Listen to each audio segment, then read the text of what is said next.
Bob Vaez, founder and CEO of EventMobi. Bob is the CEO and founder of EventMobi, an event tech visionary who builds attendee-first tools that make promoting events and driving on-site engagement easy. 2014 MIT Hall of Fame inductee, Bob has spoken for PCMA, IMAX, ASAE, MPI, loves turning technical ideas into practical event wins, and as one of the most exciting LinkedIn to follow. I love whenever Bob, whatever Bob shares. And yeah, please welcome on stage, Bob Vaez. Bob, how are you? Pretty good. How's it going, Julius? Let's do this. How are you? So good. Thank you so much for your support, from being with us. I mean, I'm going to be in Frankfurt in a few weeks. And I remember our first meeting in, what was it, 2012, there during the dinner. And, the rest is history. You've been going through a lot of iterations as well. And, for the company, you're here bringing new stuff to the industry again and again and again. We truly appreciate. This is like the hardcore event tech CEO that everybody here in the chat from startups should be looking at. So yeah, I mean, it's super exciting to have you here. You spend a lot of time tracking what's happening across the industry.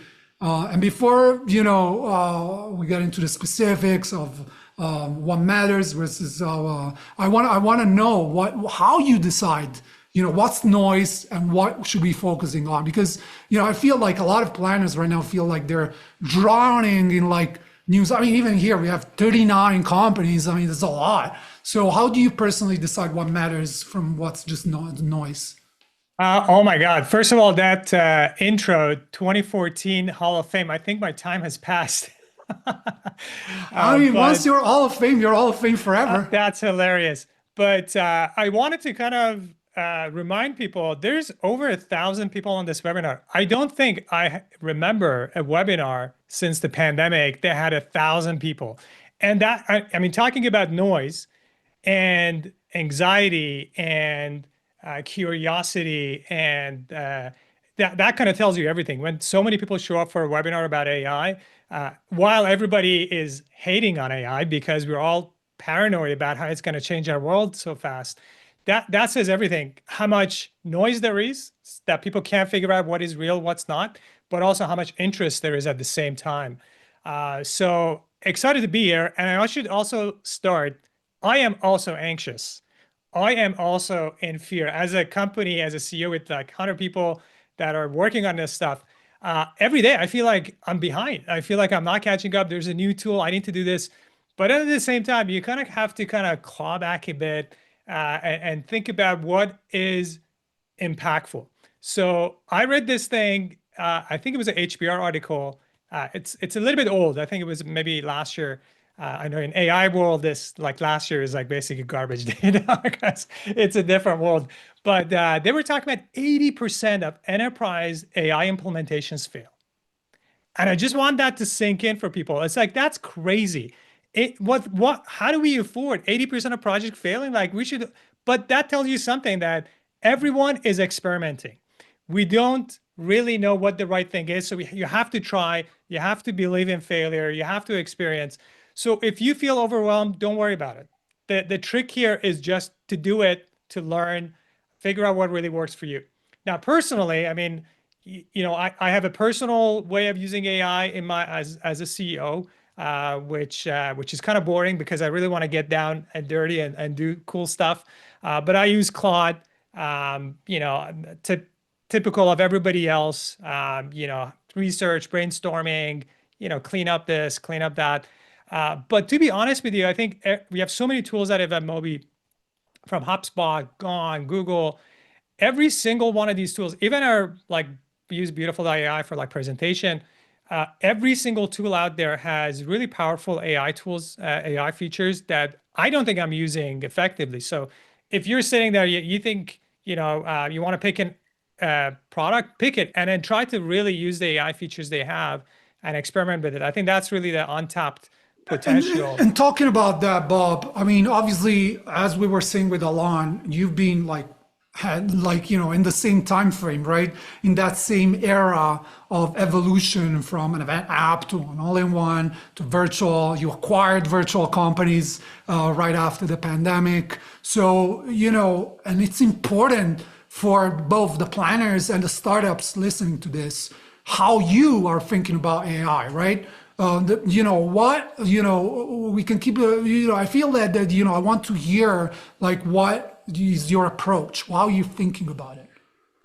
So EventMobi, you have to think about every company has a different customer base, and they try to build AI the way it has meaningful impact for that customer base. EventMobi in particular, very similar to Visible, we are an end-to-end solution. So we've got all kinds of tools from Reg to batch printing to event app, and our customers are not really like massive trade shows of 30,000 people. Our customers are small teams of event planner, 1 to 5, running really complex annual conferences that are mid-sized, so 200 to 2,000, 3,000. That's kind of the sweet spot for us.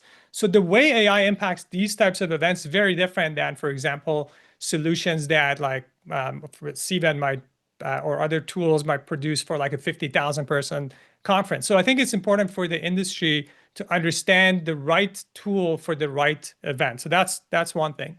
We could jam AI in every single feature of our product, but we have a double sniff test at EventMobi.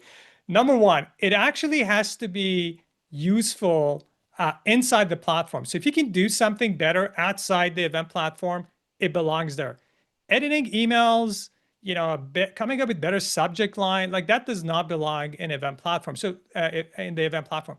So we decided to be like, okay, if you can do it better outside, it should be outside because these tools are evolving so fast. There's no point bringing them inside the event platform. So that was one test. And then the other one is impact.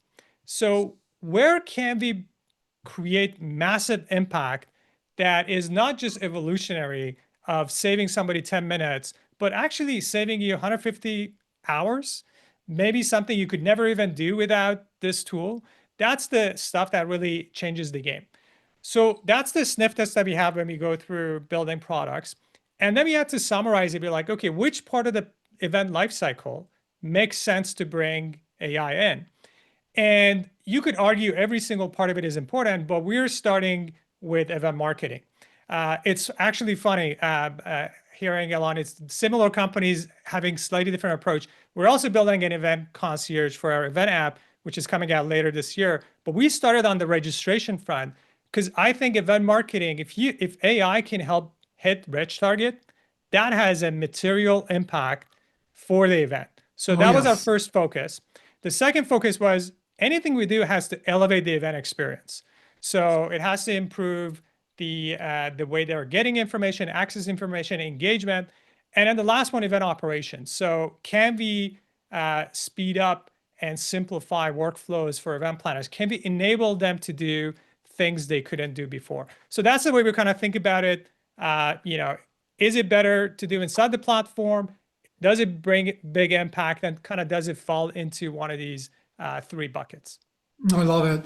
And, it's interesting to see how, even, sharing a lot of story together, every company is thinking about it differently because they're thinking for their specific use case and their audience. Okay, marketing, you mentioned this is like where we have the biggest impact. What are people doing with it? Like, what are some examples that you can share with us?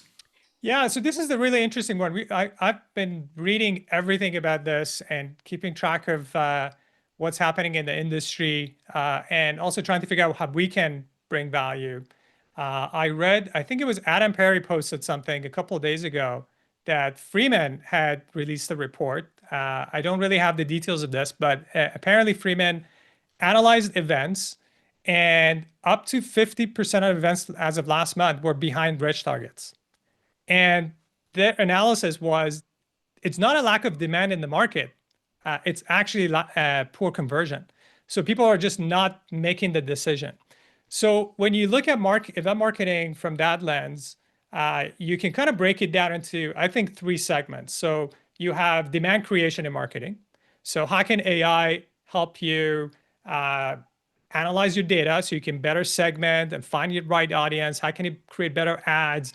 Lots of cool tools out there. We were talking about events using automated cold sales sequences that a lot of us hate, but it is getting better. So can AI actually help? And a lot of these tools, to be honest, doesn't have to be event specific because they're very marketing generic. Tons of tools out there and they're evolving literally every day. I get an email about a new tool that does something magical that I'm like, how are you doing this? So there is a world of demand creation for marketing that I think exists that event teams can tap into. Then the second part is conversion. So now you did all these amazing work, you created this beautiful website, people are hitting your website. What's happening? They're either bouncing or they're finding the information they need and they click register. Okay, that's great. Then through the reg process, then there is fallout in the reg funnel. Can AI help there? And in the third part of that funnel is really referral. Now you got all these people that registered. These are your ambassadors. Like we know events work on word of mouth. And I have this saying in the company that no one likes to go to events alone. So why are we not using the power of our existing attendees and past attendees to drive more registration? It's the easiest one. And AI is amazing at doing really cool stuff. So this is the way I kind of think about registration. So demand generation, conversion on the website, on the Reg platform, and then can we automate referral? And we know speed to referral and making it easy for people as a driver, which AI can do some magical things. Yeah, I love that.